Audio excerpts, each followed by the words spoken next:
பாலும் தெளிதேனும் பாகும் பருப்பும் இவை நாளும் கலந்துனக்கு நான் தருவேன் கோலம் செய் துங்கக் கரிமுகத்து தூமணியே நீ எனக்கு சங்கத்தமிழ் மூன்றும் தா. அன்பிற்கினிய கடவுள் அருள் டிவி நேயர்களுக்கு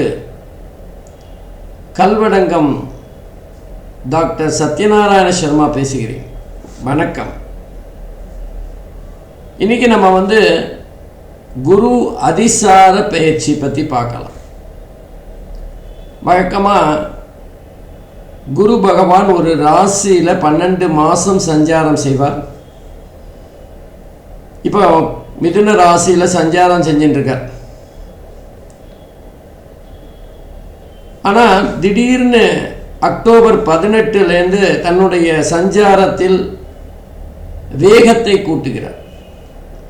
அதிசாரமாக வேகமாக மிதுன ராசியில் சஞ்சாரம் செய்ய வேண்டிய குரு பகவான் கடக ராசி வரைக்கும் வேகமாக போயிடுறார். டிசம்பர் மாதம் 3ஆம் தேதி வரைக்கும் அந்த வேகம் அப்படியே அதிசாரமாக சாதாரணமாக போகிற வேகத்தை விட கொஞ்சம் அதிகமான வேகத்தோடு சென்று கடக ராசியை சஞ்சாரம் செய்கிறார். டிசம்பர் 3ஆம் தேதி திரும்பவும் தன்னுடைய பழைய நிலைக்கு வக்கர நிலையில் திரும்ப மிதுன ராசியை நோக்கி நகர்ந்து வருகிறார். இந்த 45 நாட்கள் குரு பகவானுடைய அந்த வேகமான சஞ்சாரம், அதற்கு பிறகு அந்த குரு பகவான் திரும்ப வருகின்ற போது வக்கர நிலையில் தருகின்ற பலன்கள், இதெல்லாம் எப்படி இருக்கும், ஒவ்வொரு ஜாதகத்துக்கும் மாறுபடும் அப்படிங்கிறது தான் நம்ம இப்போ பார்க்க போகிற பதிவு. 12 ராசிக்கும் தனித்தனியாக பார்க்க போகிறோம். பொதுவாக குரு பகவான் மிதுன ராசியிலேருந்து பார்க்குறப்போ குருவோட பார்வை கோடி நன்மையை தரும், எல்லா தோஷங்களையும் விளக்கும் அப்படின்னு சொல்லுவாங்க. அந்த வகையில் மிதுன ராசியிலேருந்து 5வது பார்வையாக துலாம் ராசியையும், 7வது பார்வையாக தனுசு ராசியையும், 9வது பார்வையாக கும்ப ராசியையும் பொதுவாக இந்த மிதுன ராசி சஞ்சாரத்தில் குரு பகவான் பார்ப்பார். ஆனால் இப்போ தான் அதிசாரமாக அவர் கடகராசிக்கு போயிடுறாரு. மிதுனத்திலேருந்து கடகராசிக்கு போகிறதுனால அந்த கடகராசியிலேருந்து 5வது இடமான விருச்சிகத்தை பார்க்குறார்.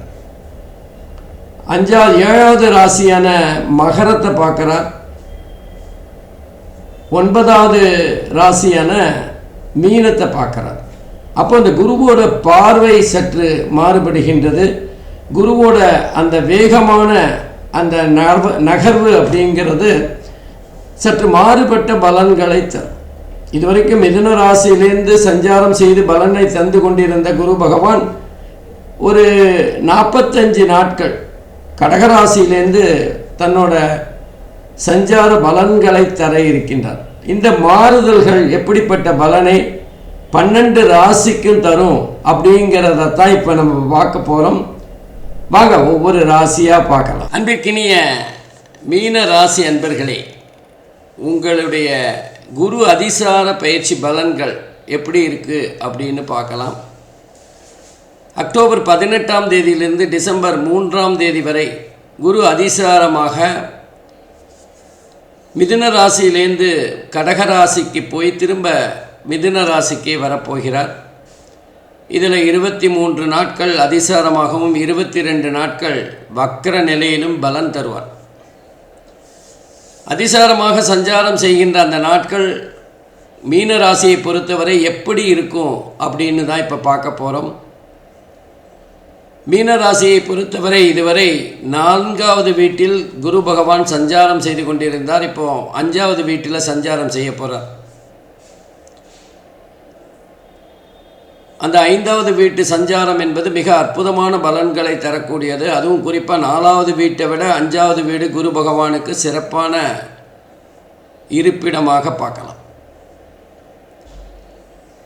பூர்வ புண்ணியஸ்தானம் சம்பந்தமாக, பூர்வீக சொத்து சம்பந்தமான பல பிரச்சனைகளை இந்த நேரத்தில் நீங்கள் வெற்றிகரமாக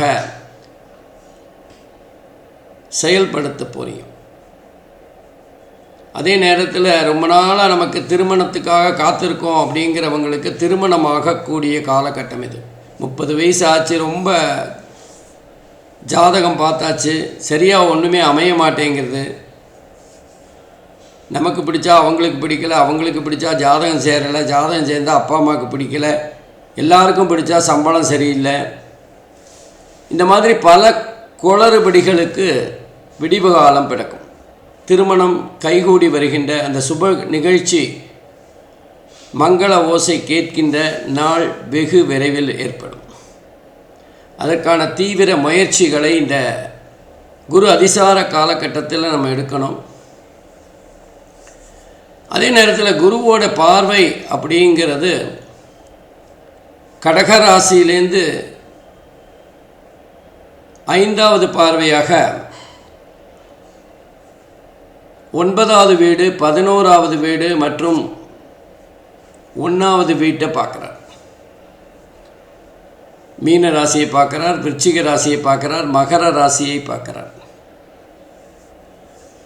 9வது வீடு அப்படிங்கிறது பாக்யஸ்தானம், இஷ்ட தெய்வங்கள் பற்றி சொல்லக்கூடியது, பித்திருக்கள் தந்தை பற்றி சொல்லுகின்ற இடம், வேலையில் மாற்றத்தை தருகின்ற ஒரு இடமும் இந்த 9வது இடம்தான். அதனால் இந்த காலகட்டத்தில் ஜாதகர் வேலைக்கான மாற்றத்துக்கு தேவையான முயற்சிகளை பண்ணணும். இல்லை நம்ம இருக்கிற வேலை நல்லா இருந்ததுன்னா பதவி உயர்வுக்கான முயற்சிகளை பண்ணணும். வேலை சம்பந்தமான சில மாற்றங்கள் ஏற்படக்கூடிய காலகட்டம், அல்லது வேலைக்கான சில முயற்சிகளை வெற்றிகரமாக முடிக்கின்ற காலம்னு எடுத்துக்கலாம். நிறைய பேர் நமக்கு வேலையில் படித்த படிப்புக்கும் பார்க்குற வேலைக்கும் சம்மந்தமே இல்லையேன்னு நினைக்கிறவங்களுக்கு தங்களுக்கு பிடித்தமான படித்த படிப்புக்கு ஏற்ற வேலைகளை தேடுகின்ற காலமாகவும் இருக்குது. உங்களுடைய தொழில் வேலை மாற்றத்திற்கு நல்ல உகந்த நேரம்.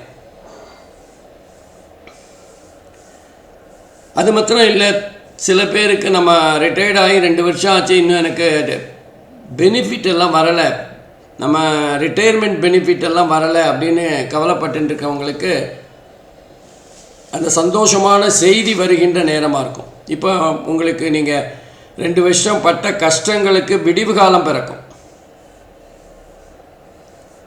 அதே மாதிரி 11வது வீடு அப்படிங்கிறது லாபஸ்தானம், மகிழ்ச்சி, ப்ரமோஷன், பேராசை, எதிர்பார்ப்பு பற்றி சொல்லுகின்ற இடம், மூத்த சகோதரம் பற்றி சொல்லுகின்ற இடம். அப்போ நம்ம ஏற்கனவே 9வது வீடும் வேலை மாற்றம், வேலை ப்ரமோஷனை பற்றி சொல்லுகின்ற காலத்தில் இந்த 11வது வீடும் ப்ரமோஷனை பற்றி சொல்கிறதுனால கண்டிப்பாக ஜாதகருக்கு வேலை மாற்றம் ஏற்படுகின்ற ஒரு காலகட்டமாக இருக்கும். வேலையில் ப்ரமோஷன் கிடைப்பதற்கான வாய்ப்புகள் இருக்கும். வேலையில் ஒரு இருக்கிற இடத்த விட இந்த ஊர்லேருந்து வேறு ஊருக்கு ட்ரான்ஸ்ஃபர், ஒரே கம்பெனியாக இருந்தாலுமே பார்க்குற வேலை ஒரே வேலையாக இருந்தாலும் வேறு இடம் மாற்றம் அல்லது பதவி மாற்றம் ஏற்படுகின்ற காலகட்டமாக இருக்கும். மீன ராசியை பொறுத்தவரை கொஞ்சம் யோகம் அதிகமாக கிடைக்கிற சந்தர்ப்பங்கள் இருக்குது. காரணம் என்னென்னா, மீன ராசிக்கு 4வது வீட்டில் குரு பகவான் இதுவரை சஞ்சாரம் செய்து கொண்டிருந்தார். 3, 4 அப்படிங்கிறது குரு பகவானுக்கு கொஞ்சம் சோதனைகளை தருகின்ற இடம்.